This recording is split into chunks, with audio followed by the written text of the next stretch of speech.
Good evening, everyone. Welcome to our special report on a crisis unfolding right now in the heart of America's agricultural powerhouse, California's Central Coast. It's early summer 2025, and the fields that produce the fruits, vegetables, and nuts that fill your grocery stores are in chaos. The presidential election is barely behind us, and with Donald Trump back in the White House, a new wave of aggressive immigration enforcement is shaking the foundations of our food system. Tonight, I'm going to take you through the massive ICE raids targeting immigrant workers in Ventura County and beyond, the devastating impact on farmers, communities, and the economy, and the innovative solutions rising from this turmoil. Stay with me. This is a story about the people who feed us and the future of America's food supply. Let's set the scene. It's June 10th, 2025, in Ventura County, just northwest of Los Angeles. The air is warm. The fields are bursting with strawberries, avocados, and other crops that make California the nation's salad bowl. But on this morning, the usual rhythm of farm life is shattered. Immigration and Customs Enforcement, under direct orders from the new administration, has launched a sweeping crackdown on workplace immigration. They've set daily arrest quotas as high as 3,000 apprehensions across the country, and here in California, the impact is immediate and brutal. ICE agents swarm strawberry and avocado farms, raid packing plants, and target the workers who harvest the crops we all rely on. California grows over a third of America's vegetables and nearly all of its fruits and nuts. Think your morning smoothie, your avocado toast, your farmer's market haul. The backbone of this industry, immigrant workers, many of whom are undocumented or have complex legal statuses. From June 10th to 12th, the raids hit hard. 10 farms and 5 packing houses in Ventura County alone are targeted. At least 35 workers are detained in the first sweep, and many others either flee or stop showing up to work out of fear. Within days, absenteeism skyrockets. First, 1 in 4 workers is missing, then nearly half, and at some farms, up to 70% of the workforce is gone. Picture this: acres of strawberries and avocados ripening under the summer sun, but no one is there to pick them. For farmers, this is a catastrophe. Crops are rotting in the fields, supply chains are grinding to a halt, and grocery stores across the country are starting to look eerily empty. The financial toll is staggering. Billions of dollars in revenue are at risk, and the ripple effects are hitting every corner of the economy. But let me tell you, this crisis goes far beyond the fields. In farm communities across Salinas Valley, Oxnard, and the Central Coast, fear has taken over. Workers and their families are terrified of being detained and deported. Many are too scared to leave their homes for basic necessities like groceries or doctor's visits. Some are even avoiding family gatherings, afraid that any public appearance could lead to a knock on the door. The mental toll is overwhelming.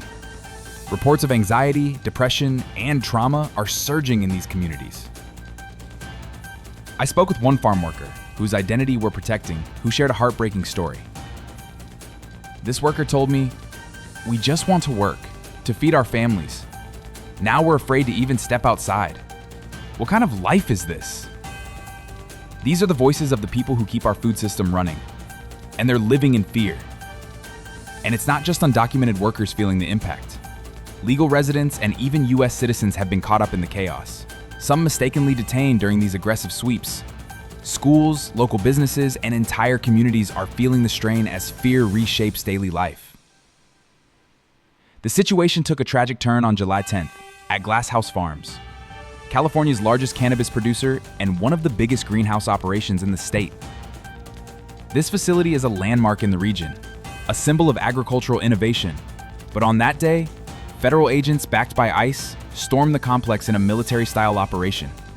Tear gas filled the air, and workers scrambled to escape. Some, in desperation, climbed onto the greenhouse roofs, risking everything to avoid detention. Tragically, one worker, Jaime Alanis Garcia, fell 30 feet from a roof during the chaos.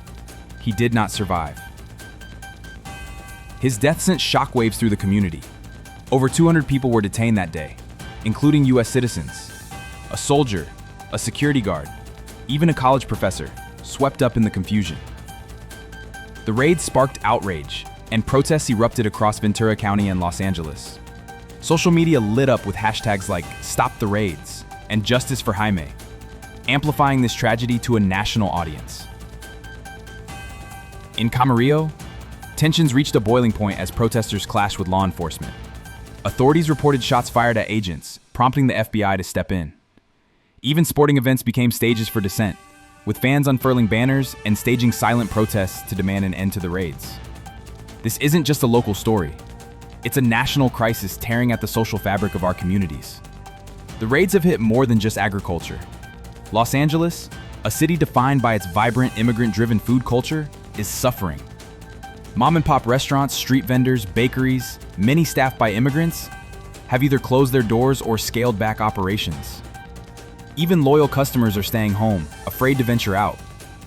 The absence of iconic taco stands, family-run eateries, and bustling markets has left a void in the city's soul.